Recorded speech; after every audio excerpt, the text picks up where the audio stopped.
જય માતાજી મિત્રો ઘણા દિવસથી વ્લોગ આવતા નહોતા.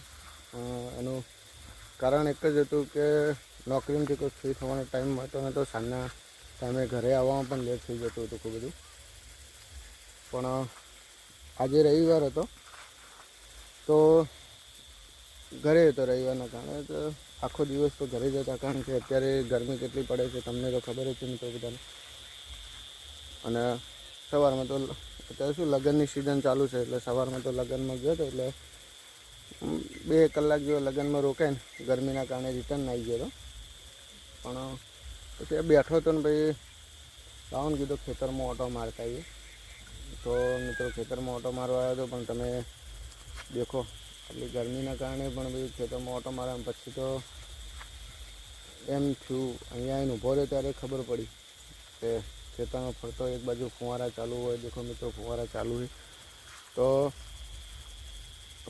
આ ખેતરના શેઢે જે જગ્યાએ ઊભો છું બાજુમાં બાજરી પીવે ફુવારા ચાલુ હોય તો એક ઠંડીનો આખો અલગ જ અહેસાસ થઈ રહ્યો છે કે જે આટલી ગરમીના અંદર આપણે જો સિટીના અંદર રહેતા હોય તો ગમે તે હું પોતે ગમે ટાઈમે એટલી ગરમી હોય કે એસી બી અત્યારની ગરમીને જોતા તો એસી બી ઘડીક વાર કામ નહીં કરતી હોય.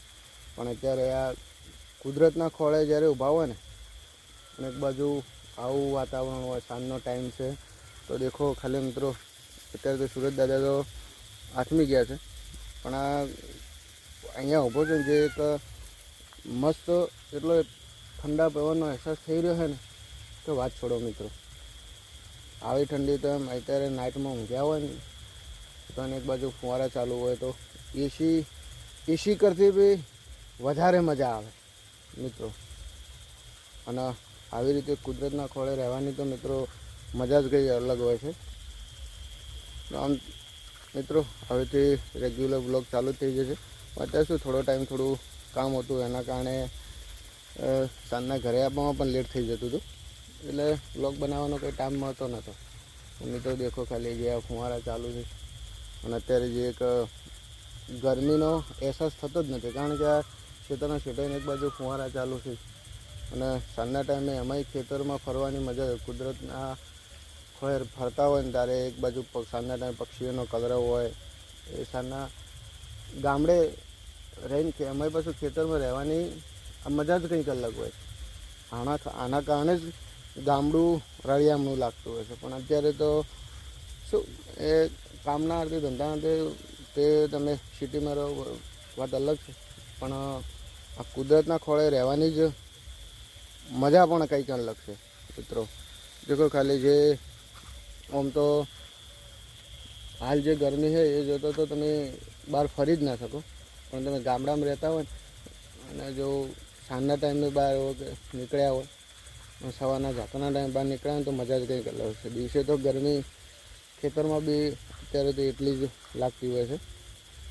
પણ મિત્રો આ દેખો ખાલી ફુવારા ચાલુ છે અને અહીંયા અત્યારે ખેતરમાં ફરવાની બી મજા કંઈક અલગ છે મિત્રો. દેખો ફુવારા ચાલુ એ ખાલી અને સાંજનો ટાઈમ તો ખેતરનો આખું અલગ જ લાગતું હોય. ખાલી આ ઝાડી આ વૃક્ષોના બધું સિટીમાં જોવા ના મળે મિત્રો. આ બધું તો જોવું હોય ને તો ખેતરમાં જ રહેવું પડે.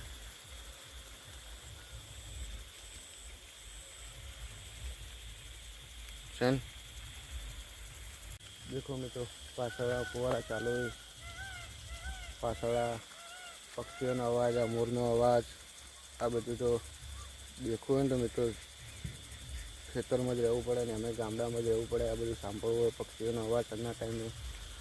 દેખો મિત્રો પાછળના વૃક્ષો લીમડા ઉપર ઝાડી તો અમારા ખેતરમાં તો આ તો બધું છે જ મિત્રો.